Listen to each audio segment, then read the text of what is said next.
honorable président de CEA, honorable député et estimés collègues, ma famille parlementaire. Cela fait maintenant quelques semaines que notre auguste chambre est propulsée au cœur de l'actualité politique de notre pays. Contre ma volonté, l'attention s'est focalisée sur ma modeste personne. Dans l'exercice de leur liberté, certains, ici ou à l'extérieur, ont multiplié à mon endroit critiques acerbes et attaques violentes, largement médiatisées.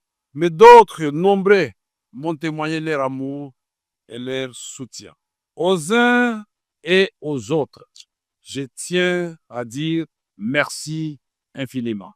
Fort malheureusement, ce débat sur la déchéance éventuelle de quelques membres du bureau de l'Assemblée nationale a fini par occulter les véritables défis prioritaires auxquels notre pays est confronté à ce moment. Ce sont pourtant ces défis qui cristallisent les attentes du peuple que nous représentons et qui donnent à notre action toute sa substance patriotique. L'unité nationale, la cohésion, la défense de la souveraineté et de l'intégrité territoriale, le progrès social et économique. Voilà ce qui devrait capter toute notre énergie. Je me réjouis que la plénière d'aujourd'hui mette un terme à cette parenthèse afin que, dès demain, nous retrouvions le chemin de l'essentiel. Conjuguer nos efforts pour répondre aux attentes légitimes du peuple qui nous a mandatés ici. L'essentiel, c'est aussi de se rappeler qu'au moment où nous discutons ici, il y a des populations de l'Ituri, du Nord Kivu, du Sud Kivu, en communion avec les restes des populations congolaises qui payent le plus lourd tribut d'une guerre injuste qui nous est imposée. L'essentiel, c'est encore de garder à l'esprit qu'il nous reste de nombreuses batailles à mener et de nombreux défis à relever, au premier rang desquels le chômage et la pauvreté. L'essentiel, enfin, c'est d'être capable de sacrifier une part de nos intérêts présents au nom de la construction radieuse d'un avenir collectif. Honorable député, estimés collègues, à travers une pétition qui m'a été notifiée par voie d'huissier, un groupe de collègues a mis en cause ma responsabilité en qualité de président de l'Assemblée nationale, de notre auguste chambre. Une lecture minutieuse de cette initiative montre que l'essentiel des préoccupations soulevées par mes collègues pétitionnaires porte sur le traitement réservé aux honorables députés et la gouvernance de l'Assemblée nationale. Au nom du principe de redevabilité auquel je suis profondément attaché et qui constitue un fondement de toute société démocratique, je me suis soumis à cette procédure mise en place, comme l'a si bien dit mon petit frère et ami Peter Kazadi, président de la commission. Je me suis donc soumis à cet exercice et j'ai répondu à chacune des préoccupations des pétitionnaires. 19 septembre 2025 devant la commission spéciale et temporaire instituée à cet effet. Pièce contre pièce, j'avais promis au président de la commission et aux membres de la commission que le lendemain, j'amènerai 3 documents qu'ils avaient demandé.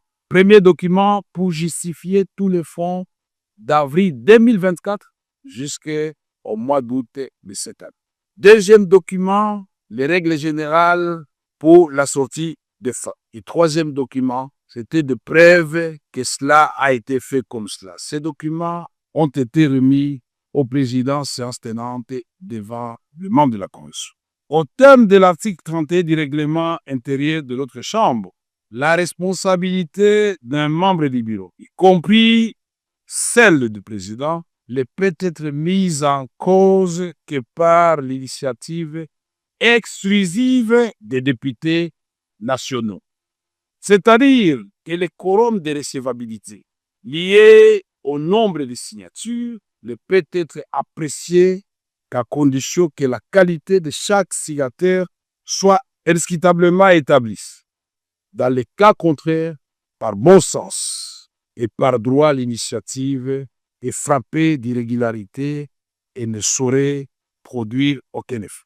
Or, dans le cas présent, comme je l'ai relevé devant la commission, la pétition sous examen est entachée d'irrégularité. Le cas le plus flagrant réside dans le fait qu'elle n'est pas l'œuvre exclusive des députés nationaux. Honorables députés, estimés collègues, mieux que quiconque, porté par la conviction et l'amour de la patrie, j'ai activement œuvré à l'avènement d'une alternance pacifique dans notre pays et en faveur de son Excellence, M. Félix Tshisekedi Tshilombo, président de la République et chef de l'État. Aujourd'hui, je me réjouis de constater que nombreux de ceux qui nous ont rejoints et ont épousé cette conviction que nous étions si peu à partager à son temps, celle d'une refondation de notre État autour du président Félix Antoine Tshisekedi Tshilombo. J'ai consacré l'essentiel de ma vie à la recherche de la consolidation de la paix, ainsi qu'à l'amélioration des conditions de vie de notre population. Je voudrais vous rassurer, je ne suis animé ni de colère, ni de ressentiment envers qui que ce soit. Mon cœur est trop étroit pour s'encombrer avec de tels fardeaux. Il s'emploie à entretenir l'amour fraternel et à cultiver les vertus du pardon. Honorables députés, estimés collègues, le vote attendu ici, quels qu'en soient les résultats, porterait immanquablement un coup dur aux acquis auxquels j'ai contribué moi-même et que nous sommes tous appelés à préserver.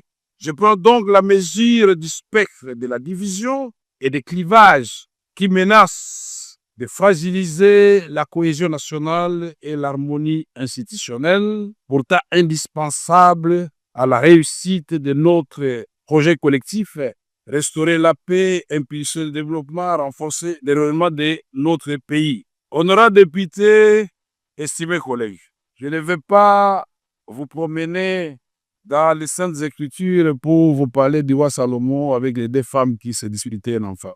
Je respecte la ligne tracée par le président, mais nous avions beaucoup à dire avant de lui dire au revoir. Honorables députés, estimés collègues, à vous, j'estime mon amour fraternel et ma gratitude sincère pour le moment partagé au service de notre beau pays. À toutes celles et ceux qui m'ont apporté un soutien spontané dans cette épreuve, je dis merci. Aucun mot n'est assez fort pour exprimer ma reconnaissance. Sachez que vous pouvez toujours compter sur moi. Je vais également m'adresser à nos collègues pétitionnaires. Merci à vous. Merci car au-delà de l'épreuve, il y a l'apprentissage. Chers frères et sœurs, ce qui nous unit est infiniment plus fort que ce qui nous divise. À votre démarche démocratique, j'ai apporté des réponses précises devant la commission spéciale et temporaire. Je n'ai aucun doute que notre lanterne à nous tous a été éclairée. Ma gratitude s'adresse aussi au personnel administratif et aux assistants parlementaires qui abattent un travail remarquable avec zèle et abnégation. À celui qui me succédera, je souhaite plein succès dans la conduite de notre chambre. C'est ici le moment de vous annoncer ou de confirmer effectivement ce que le président de la commission, Peter Kazadi, a dit tout à l'heure. Je donc, en âme et conscience, décidé devant 110 millions de Congolais de considérer que ma petite personne ne doit pas bloquer une grande institution comme l'Assemblée nationale. J'ai donc décidé de déposer ma démission.